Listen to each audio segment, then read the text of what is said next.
las veces que tuviste contacto con Iruña o que viniste a Iruña y cómo recordás que era la ciudad.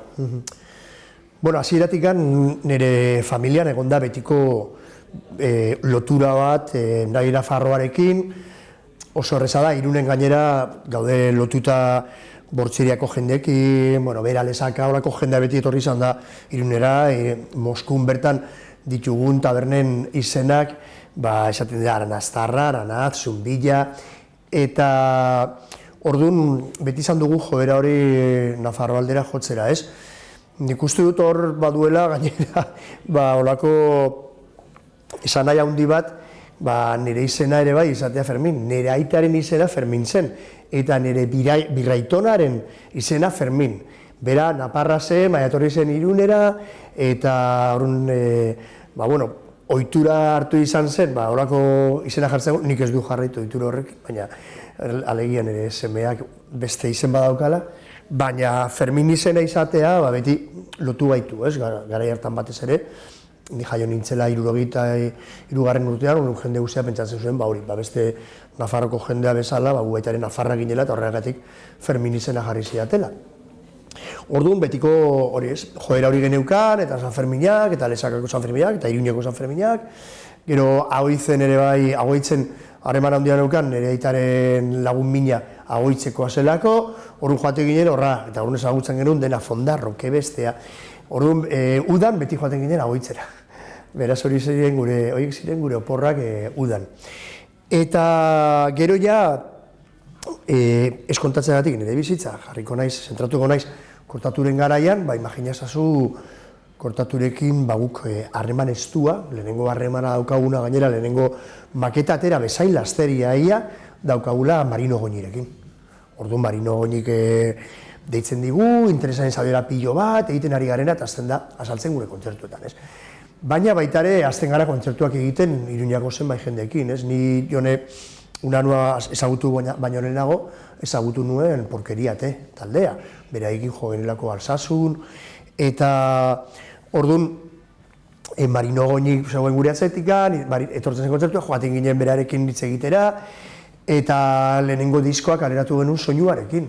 Kortatu Zikatri jotakie kontuzi, vinil hori soinuarekin, beraz etortzen ginen Iruñara, berarekin egoten ginen, haiek etortzen ziren kontzertuetara, eta lehenengo orduan harremana, hori kortaturekin musikaren bidez, Marino Goñi eta soinuaren bidez ere bai izan zen, ez? Beraz, hasi ginen ere bai ezagutzen Iruña ze gertatzen zen, Tut Taberna, baina batez ere dena, gero esan behar dut, 85ean justo disko hori kortatu Zikatriz, jotakie kontuzi lauko disko hori kaleratu bezain laster, 85eko abuztuan Gasteizko jai alternatiboetan Arabidik antolatzen zuen kontzertu bat ateo, eta orduan hor ezagutu genuen elkar Jon eta biok, eta berehala hasi ginen etortzen Iruñara, barrikadakoekin hasi ginen harremanatzen baita ere, Jon oso laguna zen drogazen etxean gelditzen nintzen txantrean, orduan txinora etorri baino lehenago, txantrean egin nintzen hor pixkate edo egin nuen nire topalekua, eta gero Jone joan zen bizitzera bere lagunekin, Miriam eta Alicia eta horiekin txinora kale nagusira. Horren ni baita ere, hor kale nagusian osartuta, eta Joneren kuadriako gehiagena toki berdinan elkartzen ziren, ez? Txinon eta batez ere elkartzen ziren Tut Tabernan. Orduan hor ezagutu nituen, Porkeriateko, orduan Alberto, Joneren araia da, eta gero hor ezagutu nituen Bolitxe, Kutxa, Ultimatunekoak, eta ezagutu nituen Tijuanain Blues sortu baino lehenago, ezagutu nituen Jimmy eta Eskroto, baina batez ere, harreman handia egin genuen Tuteko jendearekin, lehenagotik ere bai ezagutzen genituelako joaten zirela kontzertua grabatzera. Eta hori oso bitxia egiten zitzaigun, garai hartan oso jende gutxi grabatzen zuelako kamerakin, eta kontatu zigutenean, zeukatela sistema berezi bat tabernan jartzeko, haiek jarri nahi zutenak, oso gauza gutxi zeudelako, haiek VHS-etan edo beta garai hartan, bideotan orduan haiek segiten zuten grabatu eta jarri, gustatzen zitzaien musika, erosten zutela zerbait, igual Pistolsena edo Clash, baina oso gauza gutxi zeuden, orduan taberna horretan sartzen zinen, ziren telebista batzuk, eta horren egiten zutena zen, kanpoko materiala, erosten zuten material hori jartzeaz gain, jartzen zuten, aia grabatzen zituzten kontzertuak. Eta hor, izaten zuten La Polla Records, gure kontzertuak, Kortaturenak, Cicatriz, Barrikada, eta liguratuta gelditu nintzen toki horrekin, tutekin. Orduan, tuten gainera, horren harremana egin genuen, Kortaturen lehenengo diskoaren aurkezpena, prentsaurrekoa normalean egiten zela, esateko diskoak galeratu behar genuela, Iruñako duten egin genuela. Eta hor badira dokumentu batzuz, konbidatuz, soinua konbidatzen duela prentsa eta lagunak eta hola, eta hor egin genuen, azaroan, okerrez banabil, 85ko azaroan, Kortaturen lehenengo diskoaren aurkezpena hor egin genuen. Jakina, gero agurra baita ere, horre Iruñako nahitasunan egin genuen azken guda dantza, ez? Baina, 85ean, hor sekulako giroa zegoen, Katakrak ezagutu genuen, Katakarrakiko okupazio batean nire baita ere parte hartu nuen, gero aldegin nuen, nekolako kontzertu bat uste dute Kaskanten, baina egon ginen okupazioan, pentsat hor justu noa hartu genuen, horregatik Black Beltza bi Ainoa pelikulan ateratzen da, naiz eta beste data bat izan, hori pixkat lizentzia poetiko bat hartu nuelako, baina ateratzen gara okupazio bat ateratzen da, Ainoak ikusten du okupazio bat, Jarauta Galean jartzen dugu, esen Jarauta Galean, baina horrek okupazio horretan baita ere izan nintzen Jonerekin. Orduan, movida guzti horretan, orduan dela beti sartuta, ni baita ere Iruñako kale nagusian bizi izan nintzelako. Respecto a Euskirratia, ¿cuándo fue la primera vez que tuvisteis conocimiento de su existencia? Si tuvisteis contactos en aquellos primeros 80... Bueno, nik aizkotan ipatzen dut, badagoela, garai hartan horrelako matxinada bat gertatu zen, eta matxinada horren parte izaten ziren herrialde iaia bakoitzen, sortzen ziren lantaldeak, musika taldeak, gazte asambladak, okupatzeko igual baita ere beste asamblada batzuk, gehi toki askotan ere bai, edabide libreak, ez? Orduan, irrati libreak, fanzineak, eta orduan guk oso konstienteak ginen guk geuk egin behar genituela gure gauzak, autogestioaren bidez, eta informazioa baita ere guk kudeatu behar genuela. Horretaz gain, ez zegoen garai hartan, ez da irrati bat guri musika jartzen zuenik. Ez guri gustatzen zaigu musika, ez da guk egiten genuen musika ere.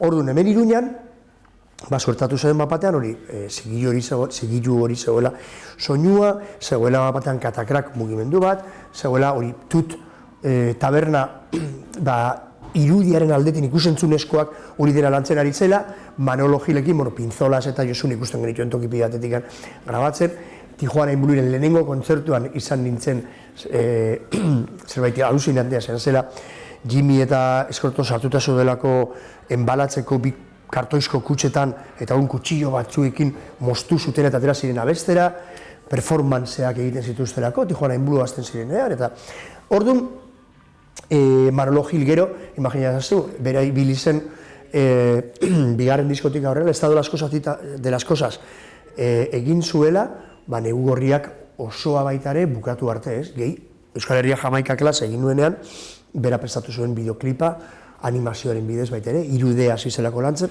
gehi dokumentala egin nuen berarekin prestatu nuen, ez?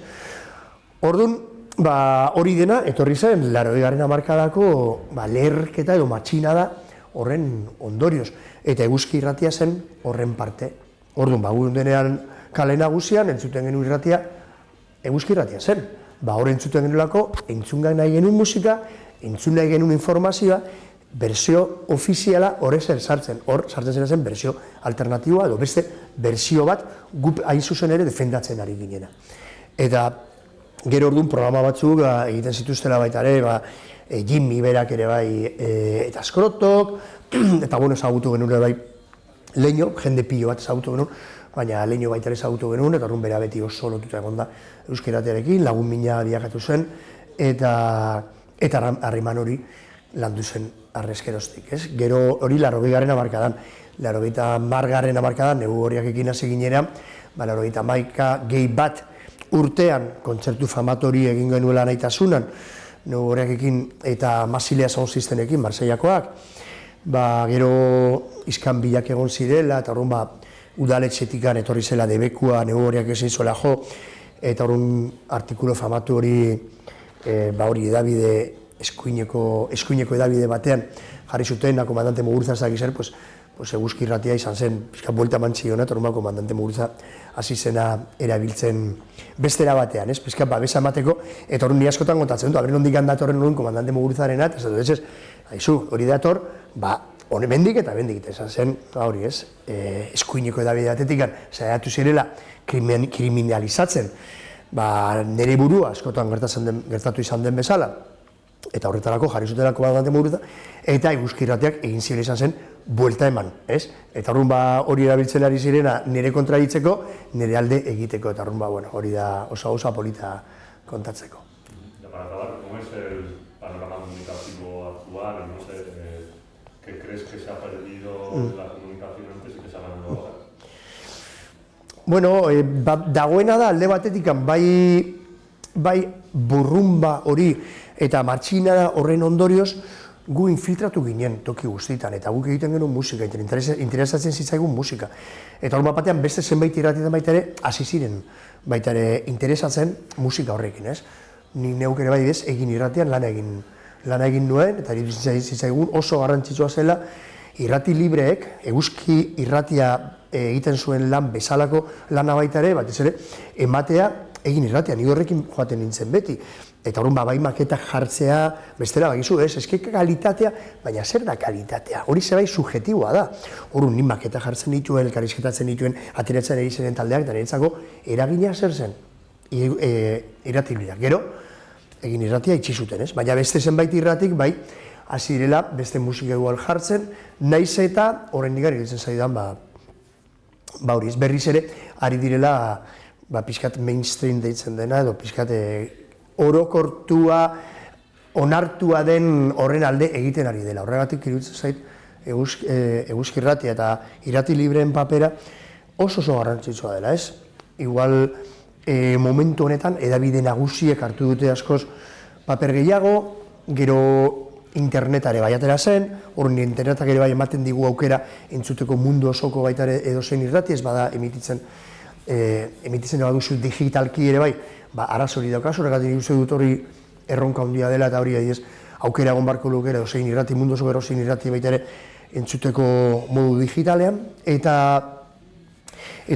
baina batez ere, iruditzen zaidana da, informazio hegemonikoaren kontra aritu behar direla irrati libreak, eta hori da egiten duten lan horregatik oso garrantzitsua iruditzen zaid babestea eta bultzatzea, bestela beti izango dugu, edo jarrituko dugu izaten, betiko, berzio ofiziala, musika hegemonikoa, informazio lerro editorial bakar batekoa, eta hori gure kontra doa, eta horregatik borrokatu behar dugu, eta borrokatzeko tresna, irrati librea izan da eta izango da beti.